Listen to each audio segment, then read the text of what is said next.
各位网友大家好，欢迎来到包明说。今天呢，我们说一说美国战略侦察机飞到黄海来继续挑衅。9月6号开始，美国空军的一架 RC-135S 眼镜蛇球导弹监视机连续3天进入黄海海域，侦察监视解放军的活动。非常恶劣的是这架侦察机在9月6号用的呼号是废物81，显然呢，这是在影射羞辱中国军队。那么这事实上体现了美军的修养不是一般的差。这架眼镜蛇球属于美国空军，是一架导弹观测机。为了探测其他国家的弹道导弹的发射，美国呢主要采用卫星和飞机2种手段。卫星呢采用的是天基红外系统导弹预警卫星。卫星在宇宙空间里没有什么侵犯领空或者领海的问题，但是低轨道卫星的飞行速度非常快，不能够盯住一个地方进行长时间的监视。高轨道的静止轨道卫星呢，离地球是35800公里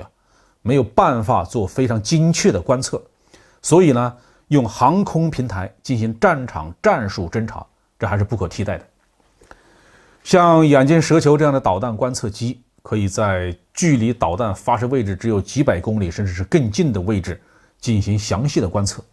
可以把导弹尾焰的形状、红外的特征非常清晰地记录下来，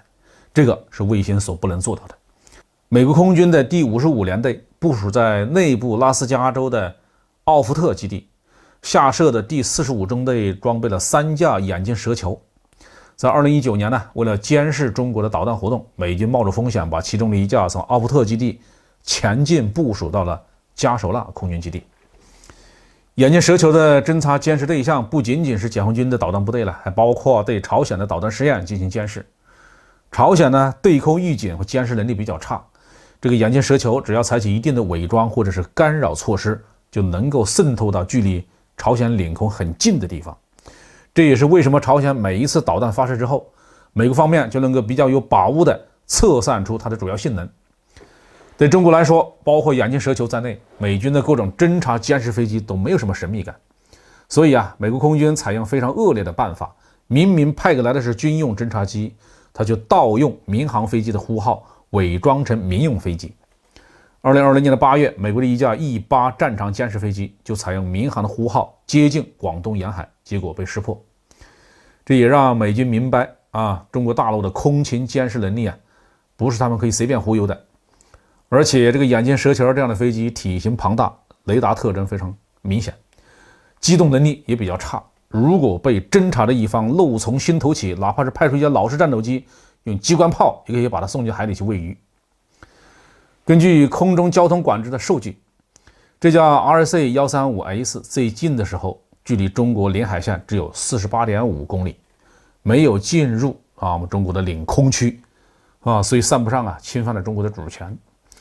因此从法理上我们是不能用战斗机或者是防空导弹把它击落的。